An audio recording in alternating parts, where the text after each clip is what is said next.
right, everyone. Super excited to be here. Thank you so much for joining us. My name is Sedale Turbovsky. I'm the CEO and co-founder of OpenGrants, and we are the easy way to win grant funding.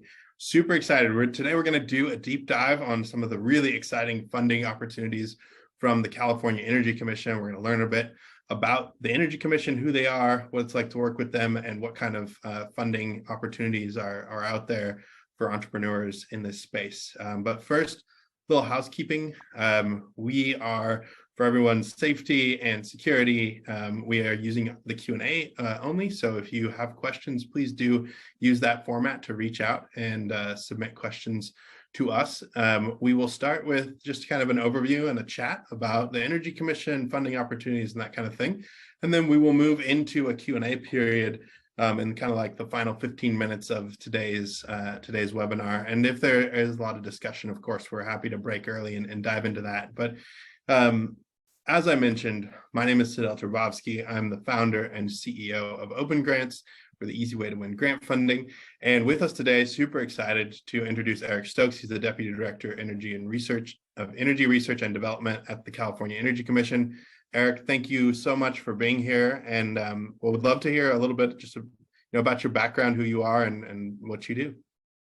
Yeah, thanks, Dale. So Erik Stokes. So I'm the Deputy Director at the Energy Commission's Research and Development Division. And just for those who may not be familiar with the California Energy Commission, we're the state's primary energy policy and planning agency, and we have several functions, including one of the things we do is we set efficiency standards for buildings and appliances. We develop the state's demand forecast for the energy sector. So looking at how much energy the state's anticipated to procure or supply over the next few years, so that we make sure that as we procure supply for that energy demand, that we're able to meet that. One of the other functions of the Energy Commission is essentially being able to advance new technologies that can support the state's policy goals. And within the CEC, we have the Energy Research and Development Division. And just kind of in a nutshell, the R&D division is responsible for kind of taking inventory of all the state's energy policy goals and then identifying those scientific and technology advancements that need to happen to be able to realize those goals, especially on an accelerated time frame and at a lower cost than what we typically project to be able to meet those goals. And then now helping advance those technologies through funding and other different types of support mechanisms. Just a little bit about my experience. I've been with the CEC for 15 years now, served in various roles, all in the research and development division. Prior to that, I actually worked in the storage industry, just the data storage industry. And now I'm spending a lot of time working on energy storage and seeing a lot of parallels and a lot of excitements. And so just been a really interesting space right now in the clean energy sector. Awesome. Well, yeah, we're super excited to have you here. I love the role that the Energy Commission plays in this space. Obviously, California has some very aggressive goals, and there's some pretty exciting kind of targets they're trying to hit, and definitely would love to hear a bit more about that. But I want to start with just, for those who are familiar and maybe those who aren't, I wanted to start with maybe just a quick overview of what it's like to work with the Energy Commission. We'll get into like funding programs and all those exciting things afterwards, very shortly here. But what is it like to work with the Energy Commission? How do these programs typically work? And any thoughts you want to share high level on what folks can expect in working with a partner like the Energy Commission? Yeah, so I think being a state government agency, we try to do everything in a public and transparent manner, and that really starts with how we actually develop our funding initiatives for our respective programs. And we do that through a stakeholder process where we have a lot of different workshops. We want to get a lot of different input from a variety of stakeholders to really understand, kind of what those topics or what those initiatives are going to have the greatest impact for the state's goals. And typically that goes through a kind of a review process at the CEC, and it gets formally adopted. Typically, this is like an investment plan or a budget plan where the 5 commissioners essentially vote to approve that plan. And really from that step, we'll start to develop solicitations. And, as we're developing solicitations, we want to be gathering as much information as possible as we're really kind of putting these concepts together. We often have numerous organizations, numerous groups kind of reach out to us just to talk about what they're doing, some of the needs they're seeing. We do go through a period where we call it kind of our our quiet time where we're not allowed to talk to outside parties. And that's typically when we're developing a solicitation. But then once we release the solicitation, one of the things we always do is for every solicitation we release, we have a pre-application workshop. And this really gives the opportunity for applicants to learn more about the solicitation, better understand what we're looking for, and ask questions. One thing we do is every question we get, we respond to either at the workshop or we follow up in written comments and provide responses to those questions. For those that do go on to submit an application to one of our solicitations, it goes through a competitive scoring process. Typically each solicitation, we allocate so much funding for that topic. And what we do is we typically go down the list, all the applicants that score the highest get ranked, and those get selected for funding until essentially the funding amount is fully allocated for. And really from that process, what happens is the CEC will assign a project manager to each project that gets selected for funding. And that project manager will work with the applicants to, kind of develop or refine their scope of work, their budget for the project. And that eventually gets taken to a CEC business meeting where the commissioners vote to approve that project. And then once that project is active, essentially you'll have a CEC project manager that kind of helps oversee the project, that basically makes sure that you're delivering on the various deliverables in the statement of work. Also is there to really provide a resource. There's a lot of kind of intricacies when you're getting government grants. There's a lot of nuance, and they're there to oversee the project. They're also there to be a resource and really to help kind of guide you. It's also able to connect you to various efforts going on within the commission, just within kind of the broader state energy policy landscape. One of the things we really try to do, especially for the applicants, for the recipients we fund, is really kind of profile them, make sure that other agencies, other parts of the commission that are thinking about other different policies that can really create the type of market pull for these technologies, understand they're seeing what's kind of coming down the pipeline or up the pipeline, so that as they're thinking about these other policy and planning efforts, they're doing that with some of these newer technology breakthroughs in mind. One of the things with, kind of if you're selected for a government grant, there are some reporting requirements. We have taken steps to try to minimize those to the extent possible, but with each of our programs, we are required to report on the benefits, and typically that's information that we get from the recipients to better assess, the types of benefits and the types of impact these projects are having versus what the program is intended to do. Yeah. I just want to throw out one thing real quick, is that one of the neat impacts of that reporting collection that I always encourage folks to do is that you can often go and look through these. You can actually go and look through these final reports. The Energy Commission hosts all of these files. We have libraries of them at OpenGrants as well. But you can get all kinds of really interesting insights and data to help you build on the work that you might be doing as an entrepreneur.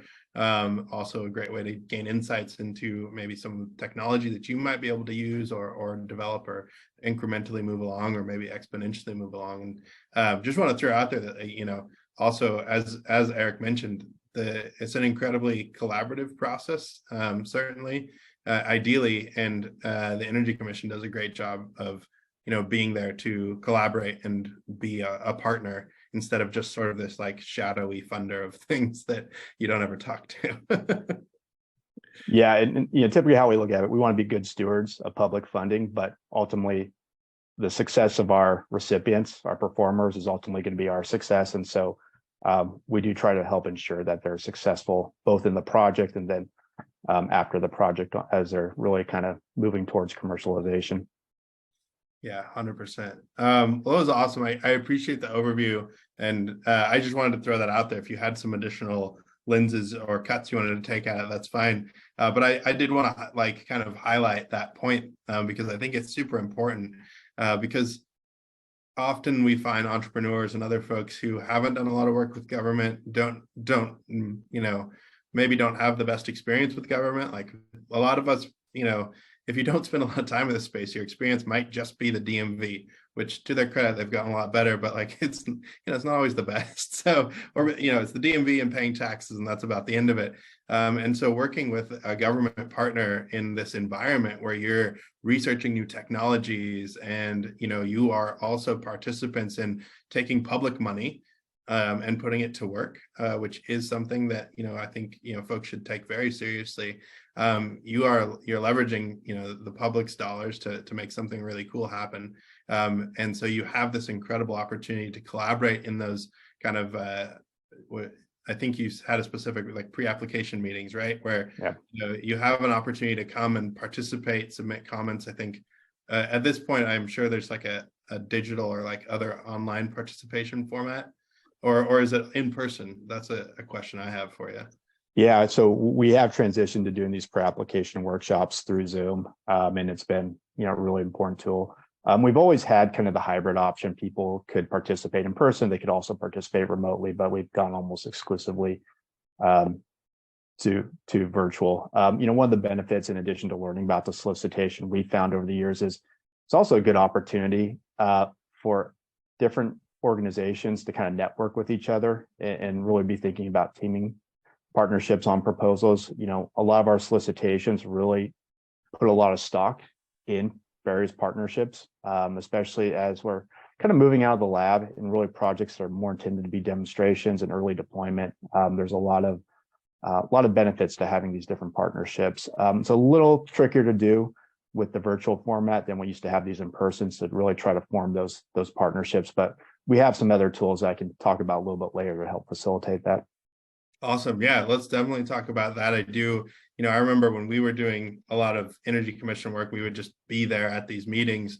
And it's very exciting. I think, Zoom's opened up a lot of opportunities, but in particular, if you happen to live in somewhere rural or remote, but you're doing a lot of work, the fact that you don't have to like fly or take a train or drive and be in a physical location is an exciting opportunity to be able to engage with a larger group of stakeholders. But let's get into it. So I love, high level overview of the Energy Commission and working with them, highly collaborative, lots of opportunity to engage. And one of the things I'm happy to share, like personally, is that when we had Energy Commission grants, our program, manager or person at the Energy Commission, also a great resource. We developed a relationship, and there certainly was that kind of collaborative approach to making sure the project went forward and created the outcomes that were expected and that we're all hoping for. So, really great kind of collaborative environment. I'd love to dive in, what funding programs are you most excited about? What's new and exciting, but maybe like, let's hit the high points real quick. And, I initially reached out about CalSEED, which is exciting, but I know you all have a lot of very interesting things going on. So I would love to hear, and I'm sure that the audience would as well, like what are the exciting programs that you're hoping to see a lot of cool applications for in the next few months and year?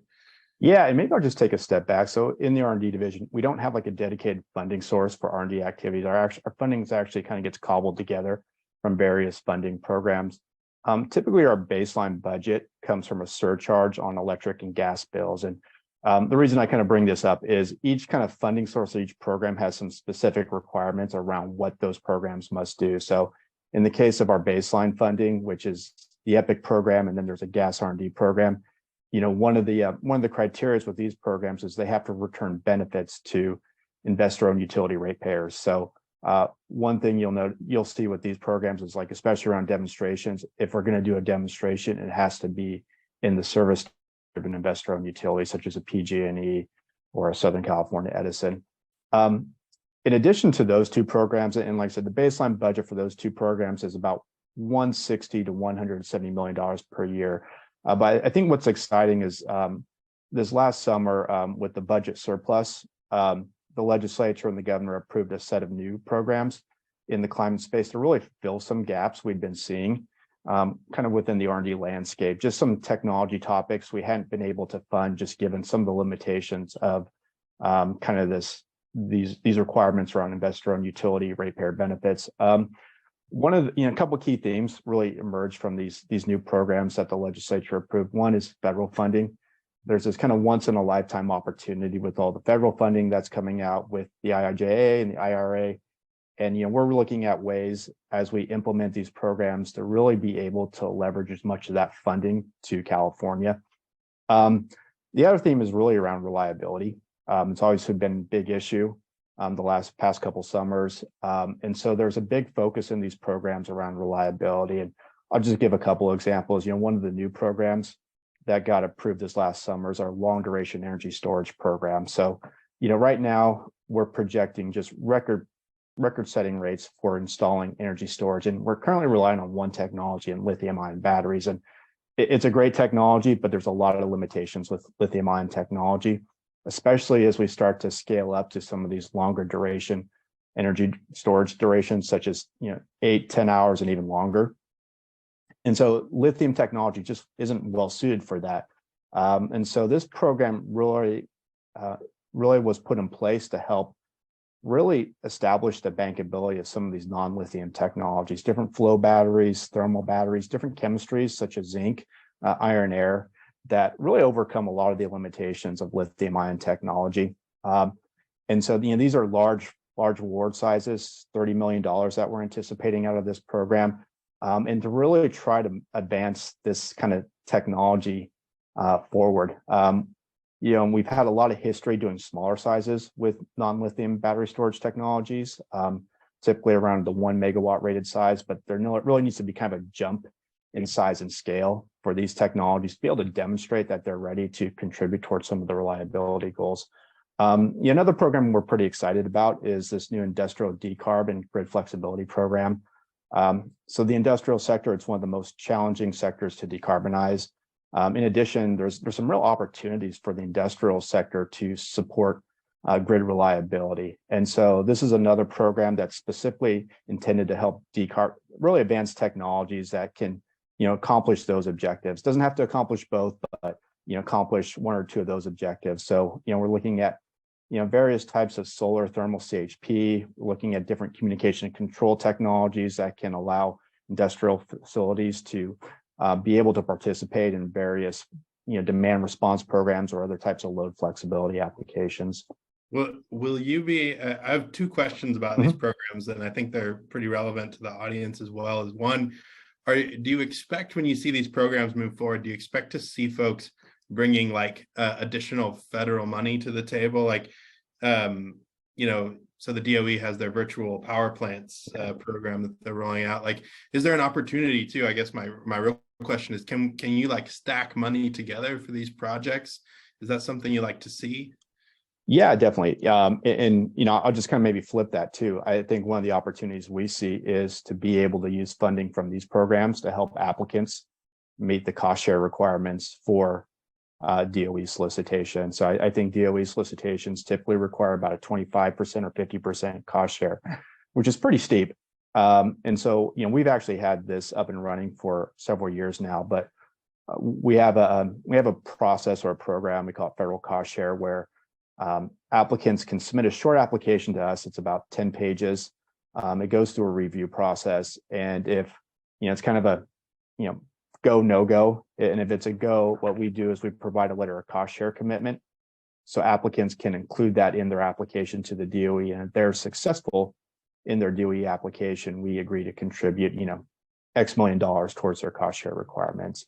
I think to your earlier question, can applicants use DOE funding for our solicitations? And yes, we, depending on the program, we typically have cost share requirements. And regardless of whether it's a requirement, we typically provide bonus points or some sort of incentive or scoring bonus for people that bring cost share into these projects. Awesome. Another thing, we're talking about these larger demonstration projects, and often, we're working or a lot of the folks we initially work with at OpenGrants, there's entrepreneurs, there's small startups, maybe they're like a 4-person company, and they always have the capabilities and they're not always in the best position to take on a demonstration project. Can you share any thoughts about, partnering strategies? And I know you touched kind of briefly on that, but I think this might be a good time to like maybe go a little bit deeper on how you might go about partnering with a municipality or a large industrial facility as a technology provider? Yeah, one of the things we tried to do in the past, and it's something I think we're going to be looking to do again, is we can't actually facilitate partnerships ourselves, but we can kind of put the forums in place that helps facilitate some of those partnerships. And so, a couple of years ago, we used to have what we were calling our Empower Innovation events. And, essentially these were breakout sessions based on topic for people that are interested in those topics to join and just talk a little bit about their project, or talk a little bit about what their interest would be in partnering in a project, kind of what expertise, what types of resources they could potentially bring into a partnership. Maybe it's a startup company looking for a project site. And so, providing that forum to really help facilitate those partnerships. The other is kind of our Empower Innovation website. We have what's called the Final Partner. Sorry, 1 second, dog's barking. No worries. I'll speak to that a little bit. So one of the resources that is available, and we'll definitely include a link to it, is there's a resource the Energy Commission put together with the assistance of some partners called Empower Innovation. It's a great directory. You can find OpenGrants on there. You can find all kinds of great folks, but you can also find, especially for the founders on the call and also for communities on the call who might be looking for technology like this. You can find technology providers, and you can filter and search by the technology, the services they're offering, all those things. And so it's a great spot to go, start your search. And I would also just suggest lean into, networking, go to the meetings, those things, but great resource. Yeah, sorry. I think you covered it. Yeah. So all good.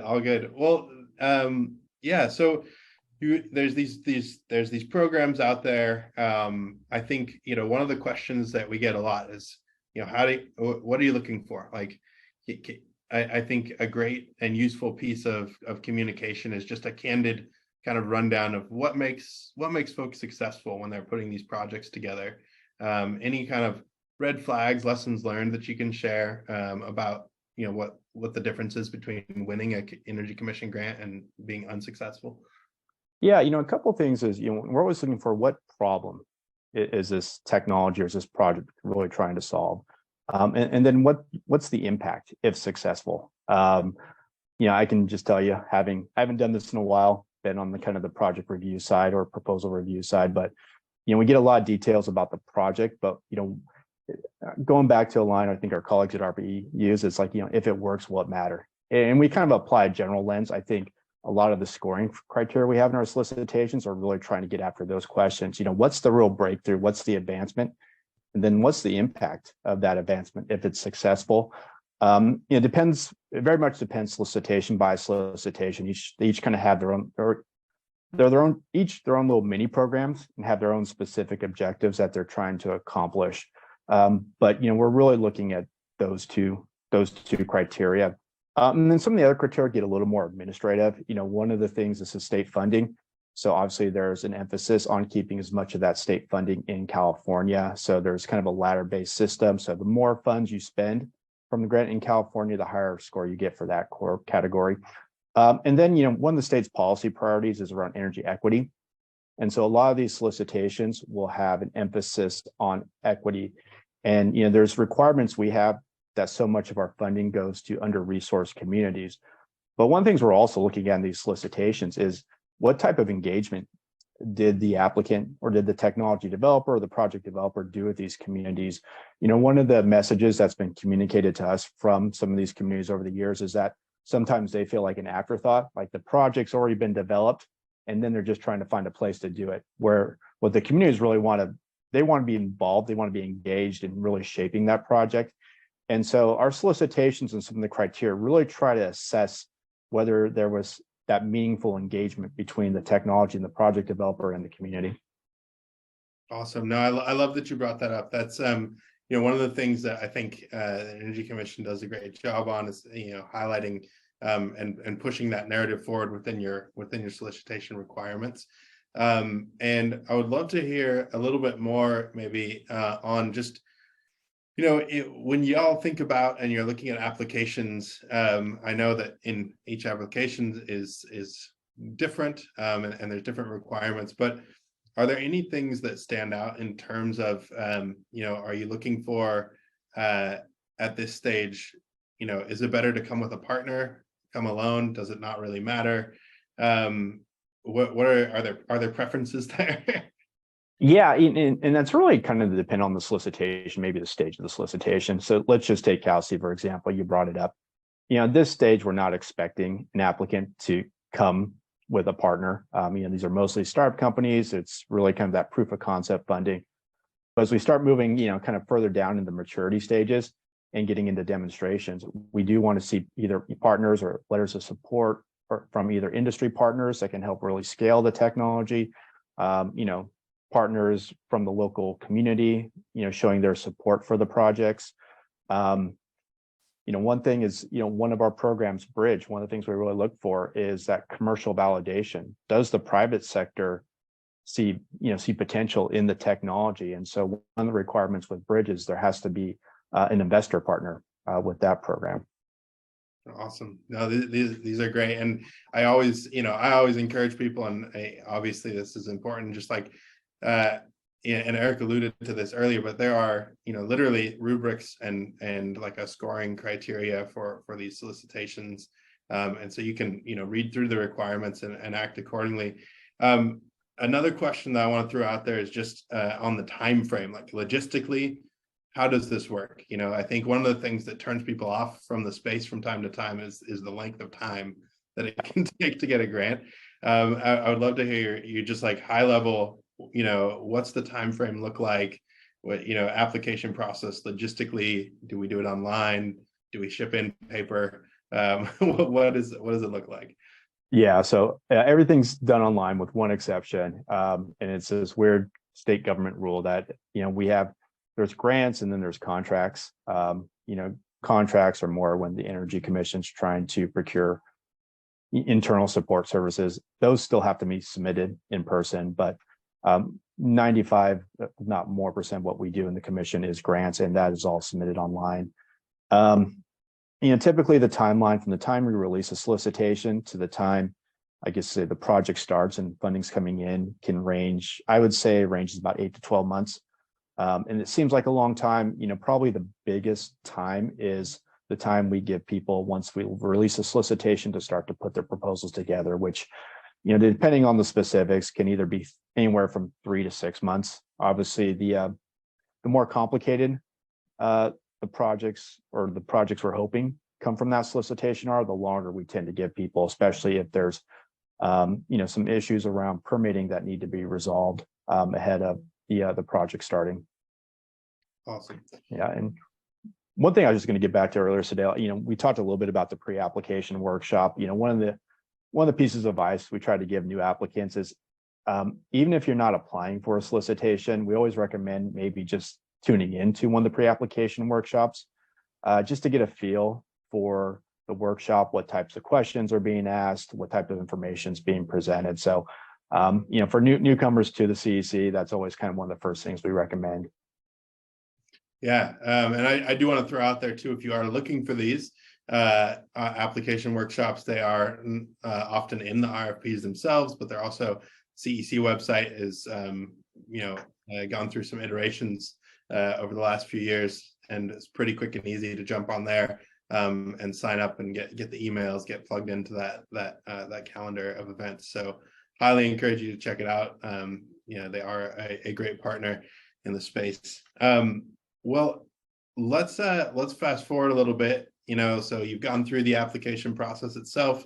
You've got your approval, and you're ready to get started.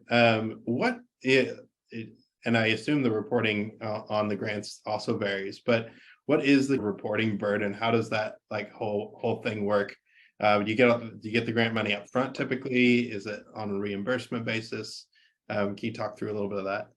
Yeah, so one of the things is it is on a reimbursement basis. I could be wrong on this, but we typically provide the option for recipients to invoice on a monthly or a quarterly basis.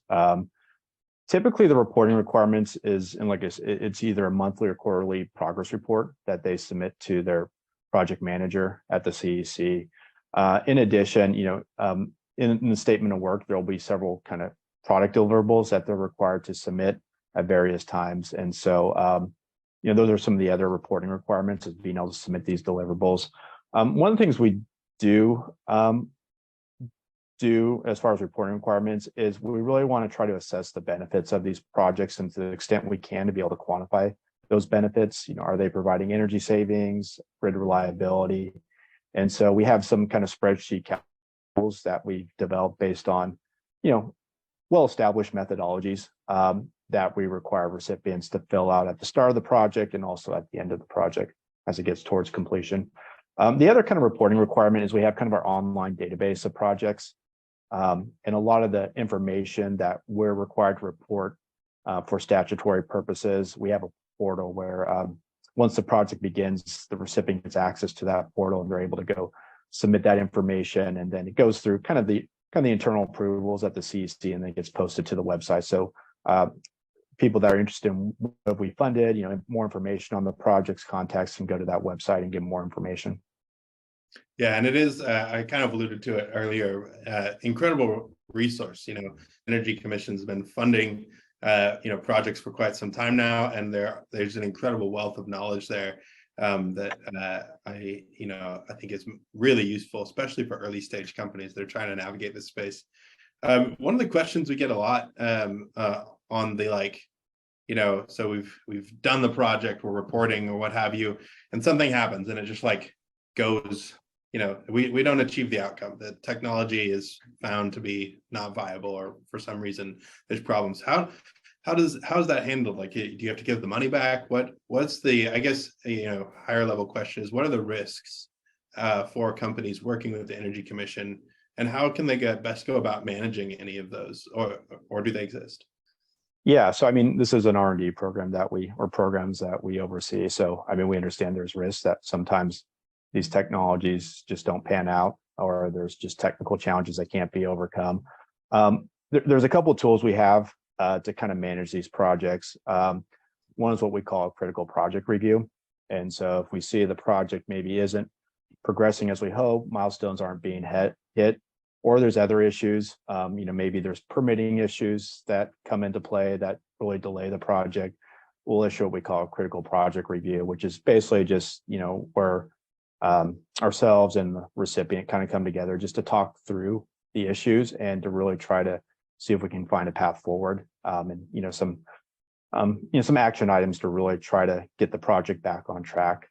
The other kind of tool in our belt is what we call a stop work order, which we might issue, and sometimes that might precede a critical project review. Sometimes it might come after one, but essentially, if we're worried the project's not on track, we'll issue a stop work order, and essentially it just puts a stop on the project for the time being, while there's more conversations that take place and to see if there's a path forward with that project. As far as kind of repayment to the commission if milestones aren't hit, we really don't have that. Like I said, this is an R&D program, and it's part of the risk. Some of these technologies just aren't going to be able to overcome some of the technical challenges.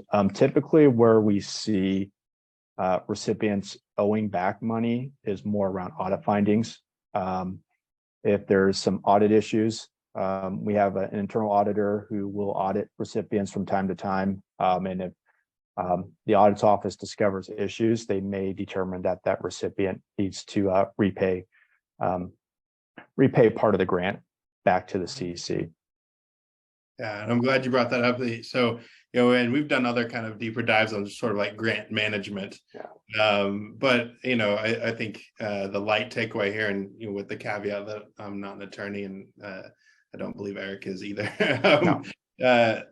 Definitely, have a good CPA and a good, accounting crew who knows how to work with grants, and knows how to work with grant money and properly account for the activities related to the grant. And just know that, anytime you do work with any agency, be it the state or federal government or local government, you may be subject to audit. And so that is an additional incentive to just do the work right the first time. And obviously make a concerted effort to make that happen. Everyone makes mistakes, of course, but that's a good thing to invest in. And to that point, I was going to bring up, are you allowed to, in your grant, are you allowed to, budget for grant management with Energy Commission grant funds? Yeah, I believe so. And I'll just maybe to the earlier point, Sedale, I think one thing too is ask questions, especially early on in the process. I mean, we do audit these projects, but we're not out to get people. One of the things we do is we have a kickoff meeting for each project. And, in a lot of ways, it's really to talk about the project, talk about the technology, but we do bring our audit staff in there just to provide some guidance to recipients. And so just encourage people, especially if they're new to the CEC process, it's their first time getting a grant, to ask questions to really try to avoid maybe some audit issues down the road. Yeah, awesome. That's great to know.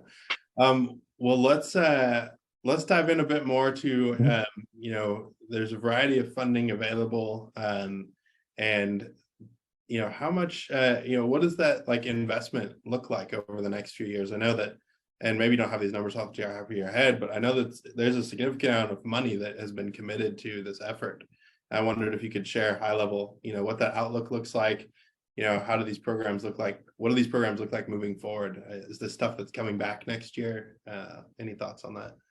Yeah, it's a little bit hard to put kind of an annual budget allocation to these. We just, but, we're looking at, almost close to $1 billion rolling out from the R&D division over the next 3 or 4 years with all these new programs, as well as our baseline set of programs.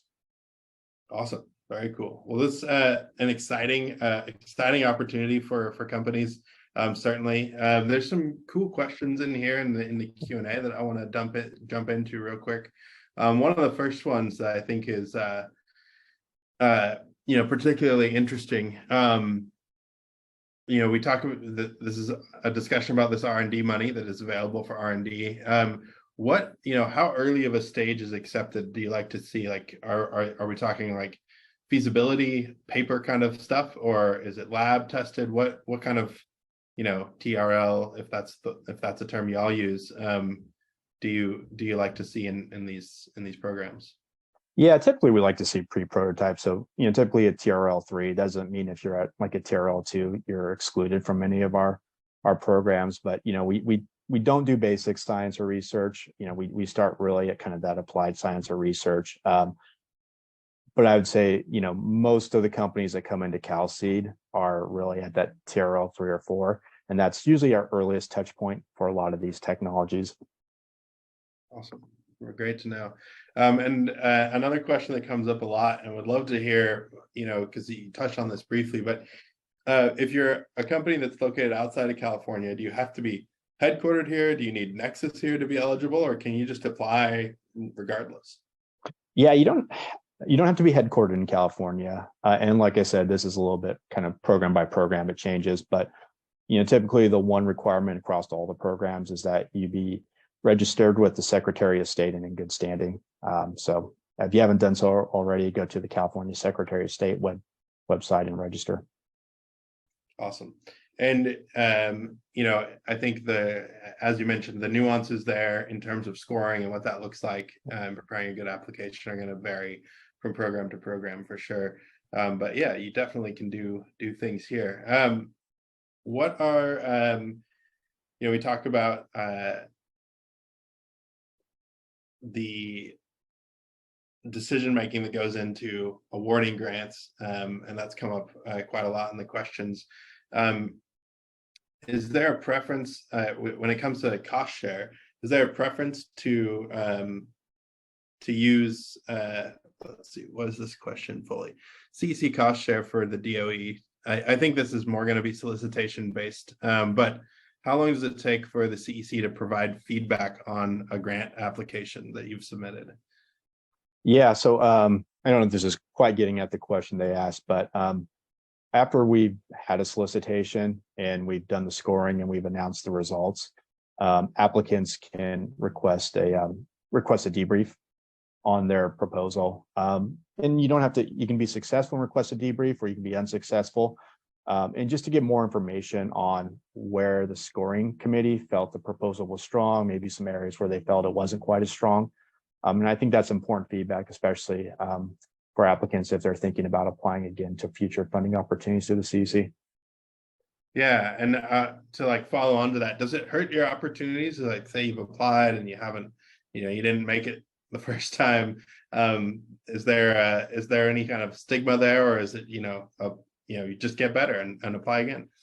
Yeah, it's definitely the latter, get better. And like I said, definitely encourage applicants, especially if they aren't successful the first time, to really ask for those debriefs, because there's a lot of insights. You get a lot more perspective on what we review for through some of those debriefs. Awesome. Another great question here, more on kind of focus and sort of big picture thing. How big of a focus is methane mitigation from, I don't know actually what ONG operations are, maybe you do, but how big Oil of and gas.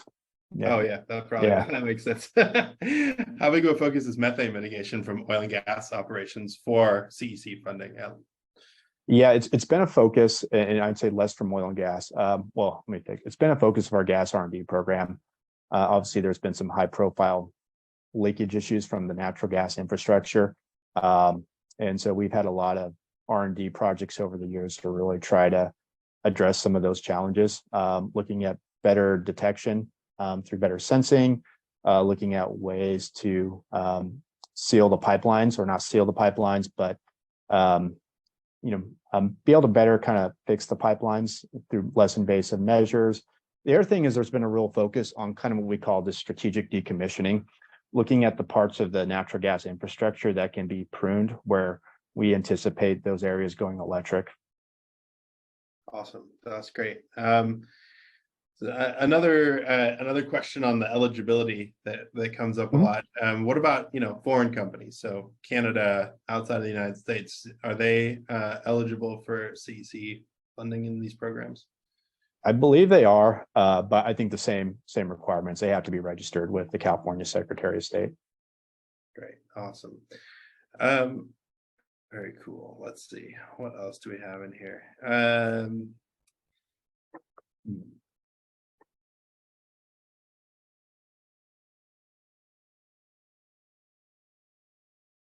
Best advice you have for startups reaching out to the CEC. The question here is, who is our point of contact to discuss grant opportunities in more detail? And I would fire back and just say that, like, you want to figure out what grant opportunities you're going after, and it's published right there. But any thoughts on the kind of best ways to approach the CEC if you're looking to just build the relationship, make them aware of what you're doing, and get more involved in the process of public meetings and those kinds of things? Yeah, and outside the pre-application workshops, we have a lot of additional workshops that our staff conduct. And sometimes, as I mentioned, it's we'll take a topic we're planning to release a funding opportunity around, and we want to get further information to further scope what the need is and what the gap we're trying to address. And so a lot of times, the people internally that are running those workshops are some of our subject matter experts. So that's a good way. Just follow up with them. You can follow up with me, and I can help kind of try to direct you to the right people.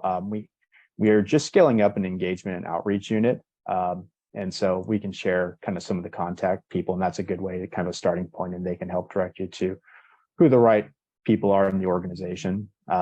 If you want to talk about what your technology is, what you're doing. Awesome. I love that.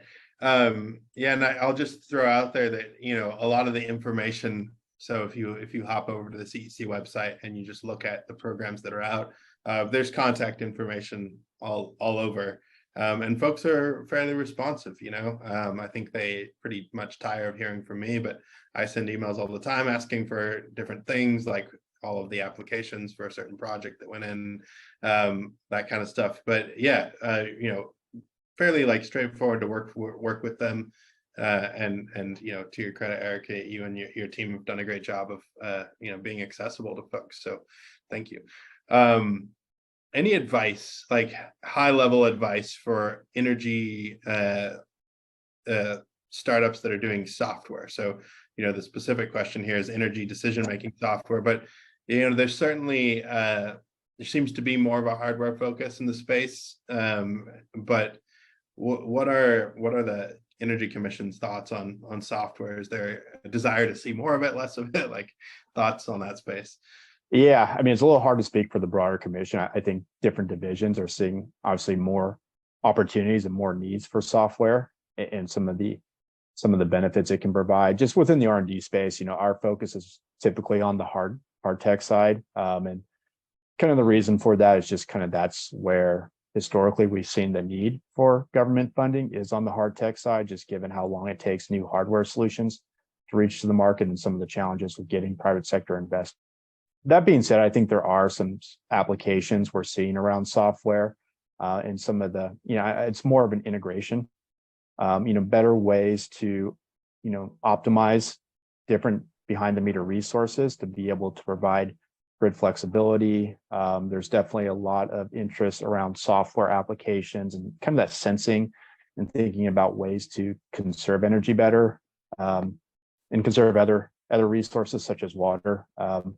We've had several projects over the years are looking at kind of that precision irrigation and thinking about ways to not only minimize energy use, but minimize water use while also providing better crop yields. So it's really looking, like I said, unfortunately, it comes down to looking at it solicitation by solicitation and seeing what types of opportunities there might be for software. But primarily, especially in the R&D space, we've had a focus on hard tech. Awesome. Yeah, that's great to know. Can you provide timing guidance on upcoming announcements or releases for Bridge and Epic programs? Any thoughts there that you can share? I'm not sure, but Yeah, they kind of come out on a flow basis. We don't typically have set timelines for these programs. Typically, when especially under Epic program and the more topic specific solicitations, it's just kind of more on a flow basis. When the solicitations are ready, we release them. Bridge, we have tried to move this to more of an annual offering, but it's subject to budget availability. That's great to know. On cost share funding opportunities, if a DOE FOA is not within the eligibility requirements, is it possible to add the FOA? I'm not exactly sure what that question is. Maybe Yeah, but yeah, I think I can try to answer. Yeah, if you see an FOA you think, and it's one you think we should consider for cost share, send it to us and we'll take a look at it and see if it measures up against the various criteria for one of our programs, and we can look at it. Awesome, great. There seems to be a lot of these cost share questions, and I think they probably vary, but can the opposite, in terms of federal cost share, can the opposite be true? For example, can funds from a federal grant qualify as all or part of matching portions of an Epic grant? I believe so. I think the one limitation is you can't use state funds as cost share for state funding, but I believe you can use federal funds as cost share. Awesome. All right. Any advice for companies working on improving solar PV cell efficiency? Any advice? Wow.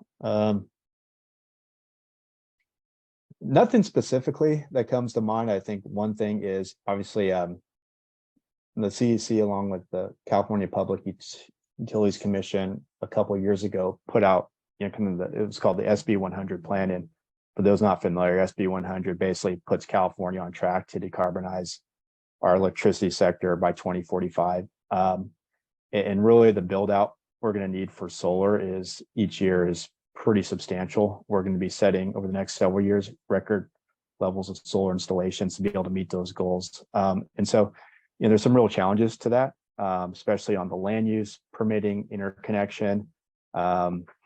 And so any solutions, this is maybe where the software solution comes into play, is any solutions that can help us address some of those barriers, I think are going to be really critical. Yeah. As far as the conversion efficiency, I think that really goes a long ways towards addressing some of these barriers. If we can get more power out of that square foot, that's going to be a big benefit to the state and some of these policy goals. Awesome. And one thing I want to touch on and just maybe get your thoughts on it is what's the most efficient way? Because you've brought this up a few times, and I know it's super important. Is like, not only are you looking for technology that is interesting and game changing, but you're also looking for technology that's going to help support the agency and state goals on this path to decarbonization and energy efficiency.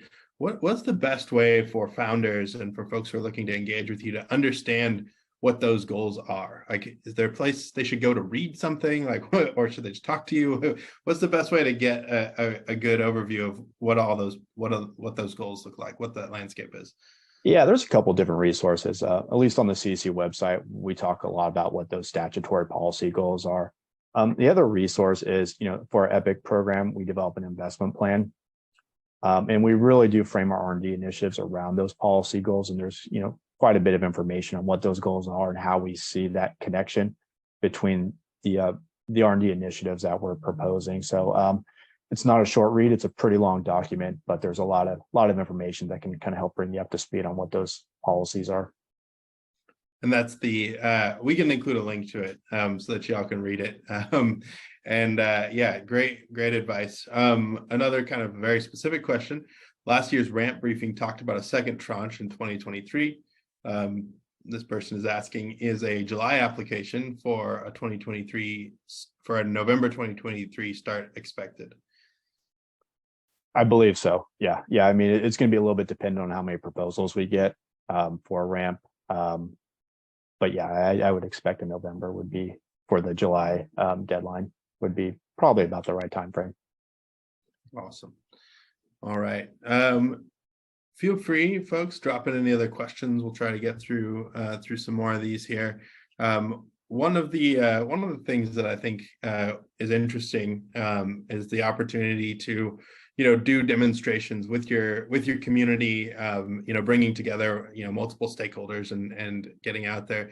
Any apart from the Empower Innovation Network and the meetings, you talked about having these other workshops. Are those also an opportunity? Like, do you find that the people who come to these workshops, is it more industry folks? Is that another opportunity to go and kind of network with folks that you might be able to partner with in future opportunities? It is. And in addition to those events, I think one thing we recommend too is, every year we have an annual symposium that, brings about anywhere from 1,000 to 1,200 people online now. But we do get a lot of communities coming to those events now virtually, as well as industry partners. And like I said, I think we've taken steps to try to make that networking piece better. Virtually, it still has some limitations, but that's also another opportunity. In addition, just internally, we're thinking about better ways to help kind of facilitate some of those connections, especially with industry partners. And then on the community front, it's really an effort led out of our public advisor's office.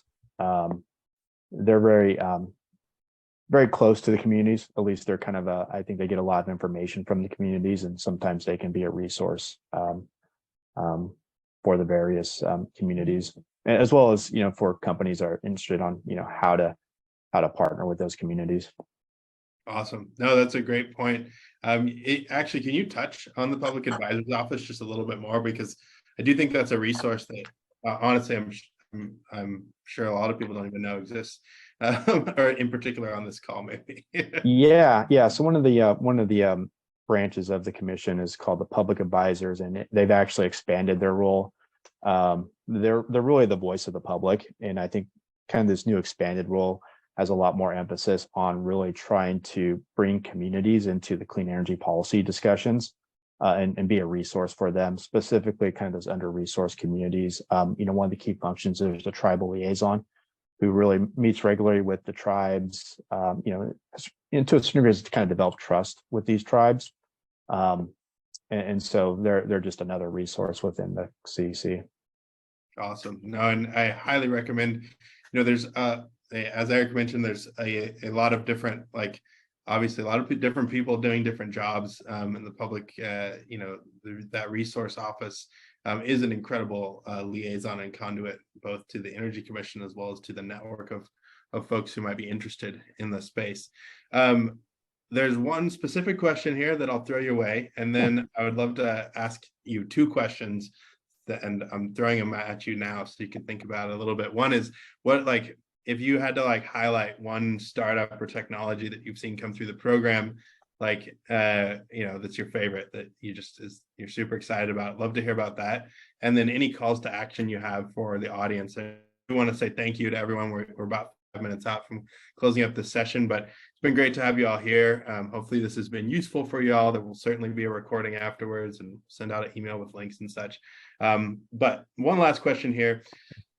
Someone launched an electric motorcycle manufacturing company in Santa Cruz, and they have questions about any representatives of the CEC or DOE who could help them with understanding the rebates space. So I'm not sure if y'all play much in that area, but would love to hear your thoughts.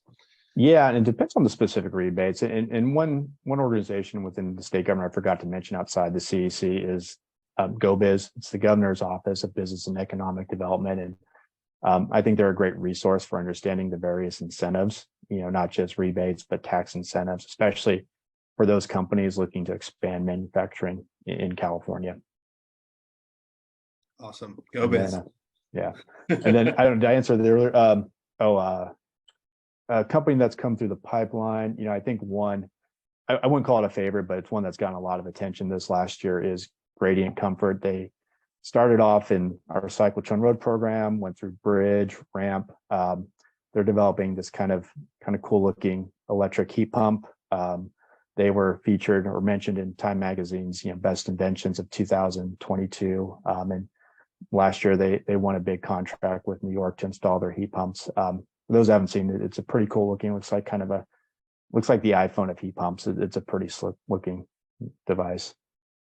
That's awesome. I love that. And I think, that's not an uncommon trajectory for folks who are especially savvy entrepreneurs and other folks who are leveraging these programs to advance technology.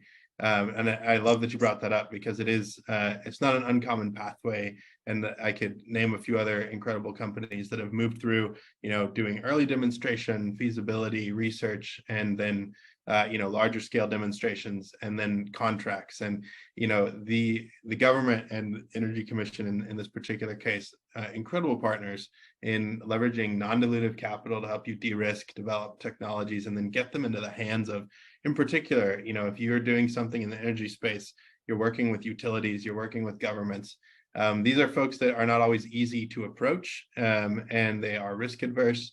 So having that, not only that signal and stamp of approval, but also that, financial backer to help you really, de-risk and commercialize technology, just an incredible resource. So to that point, Erik, last question here is what call to action for people who are listening or interested in working with y'all. Any kind of parting thoughts, things folks should do? Yeah, in participating in government programs like the ones we run through in it is an investment. It's an investment in time. I think we feel it's really a worthwhile investment, especially for those that go on to be successful. It's not just the funding. I think you kind of alluded to it. It's the funding. It's the validation. It's critically important. We track follow-on private investment dollars that our recipients get in. I think we're over $10 billion for several $100 million we've allocated over the last 7 or 8 years. It's also access. We've really tried to design our programs to provide access for startup companies, to really try to shorten the time and cost to bring a new technology to market. And so, probably sometime this year, we'll have our next application round for CalTestBed, which really gives, startup companies access to the facilities and the expertise at the UC system, as well as some of the national labs within the state. So I just really encourage folks to kind of make that investment and do some of that legwork.